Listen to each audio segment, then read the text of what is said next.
In this video, I'll walk you through how to flush the coolant on a Ford Explorer. It's a straightforward job you can do at home with just a few basic tools. To get started, you can raise the vehicle to give yourself enough room to work underneath it. The easiest way to do this is by simply driving the front wheels up onto a pair of 2x4s, which gives you just enough clearance to access the drain. Alternatively, you can use jack stands for a more secure lift. I'll link a video in the comments where I go over the jacking points specifically for the Explorer. Before you do anything else, make sure the engine and the coolant have had enough time to fully cool down. Coolant operates under pressure when it's hot, and if you remove the pressure cap from the reservoir before the system has depressurized, you risk a serious burn.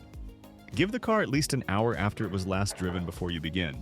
Once you're confident the car has cooled down, open the hood and locate the coolant expansion tank. Before removing the cap, always place a thick rag or folded towel over it and unscrew it slowly.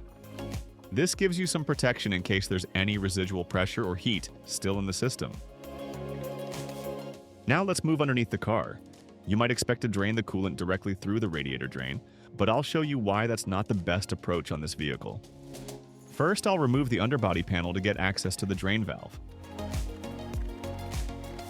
With that out of the way, we move to the bottom of the radiator, where we have to push the air deflector to the side. You can see the drain valve and the small drain pipe, and the problem immediately becomes obvious. The drain pipe sits only a few millimeters above the steel crossmember, which means there's no practical way to slide a hose over it to direct the coolant into a catch pan. The moment you open that valve, coolant will splash straight onto the crossmember and drip down across the full width of the car, making a big mess.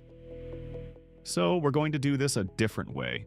Instead, move back to the transmission cooler, which is located on the side of the transmission. You'll find a lower coolant hose secured with a band clamp. Go ahead and loosen that clamp using a 7mm socket.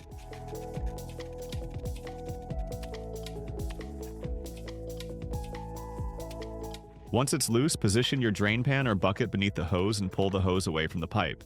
Keep in mind the coolant may still be warm. You can expect roughly 2 gallons to drain out, so make sure your catch pan is large enough to handle that volume, or have a couple of smaller containers standing by. It's worth noting that not all of the coolant will drain from the system. The Explorer holds between 3.15 and 3.9 gallons in total, depending on the engine configuration, so some of it will remain in the system.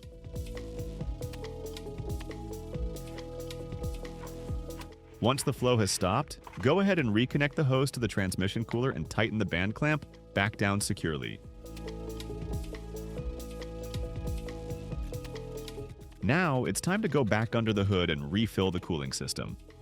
There are 2 ways to do this: the vacuum fill method and the conventional pour method. I'll be using the vacuum method in this video, but I'll also point out what you need to know if you're going the conventional route. Both approaches work perfectly well, but the vacuum method is significantly faster and does a better job of eliminating air pockets from the system. To begin, attach the vacuum kit's fitting onto the coolant overflow reservoir and make sure you have a fully airtight seal. Connect your air compressor to the inlet on the unit and let it run until you've pulled between 40 and 50 inches of mercury of vacuum. You'll notice the coolant hoses near the radiator beginning to collapse inward. That's completely normal. Once you've reached your target vacuum level, close the valve on the unit and disconnect the compressor line. Now you're ready to draw the new coolant in.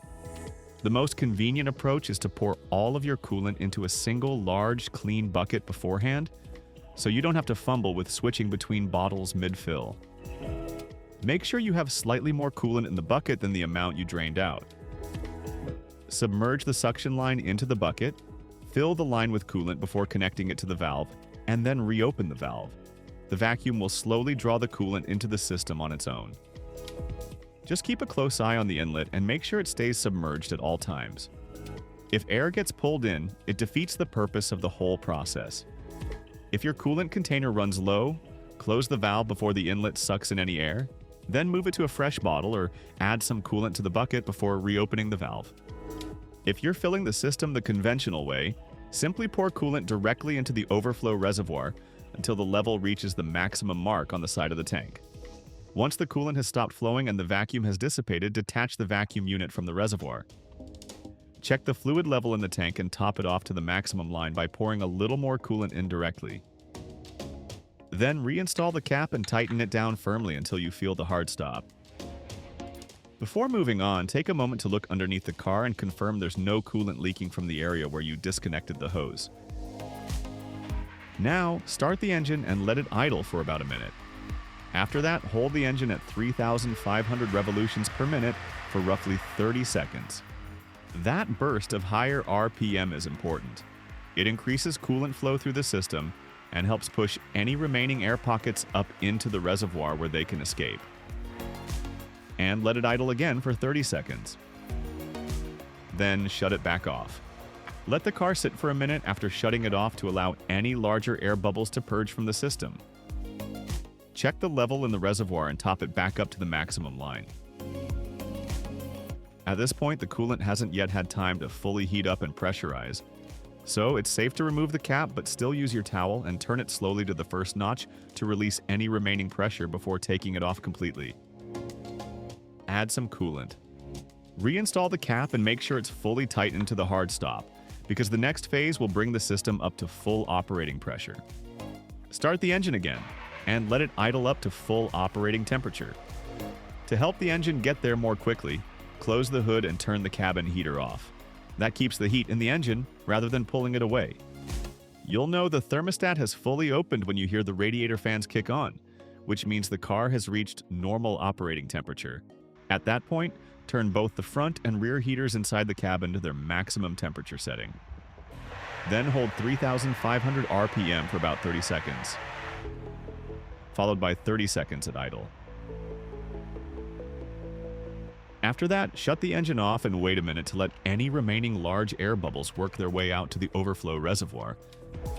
Then start the engine one more time and run through the cycle again.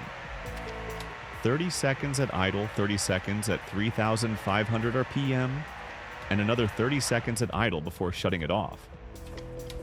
Also make sure your garage is well ventilated throughout all of this, since you're running the engine indoors. If you filled the system the conventional way rather than with the vacuum kit, you'll need to repeat these cycles a few more times to fully clear the air. With vacuum filling, 2 cycles should be sufficient. You'll notice the coolant level will have dropped again after all of this. That's expected, but don't open the cap yet. The system is still hot and pressurized at this point, and removing the cap now will cause a serious burn. Allow the car to sit for at least an hour until the coolant has fully cooled and the system has depressurized. Then, using your rag or towel as always, slowly open the cap to release any remaining pressure and remove it completely.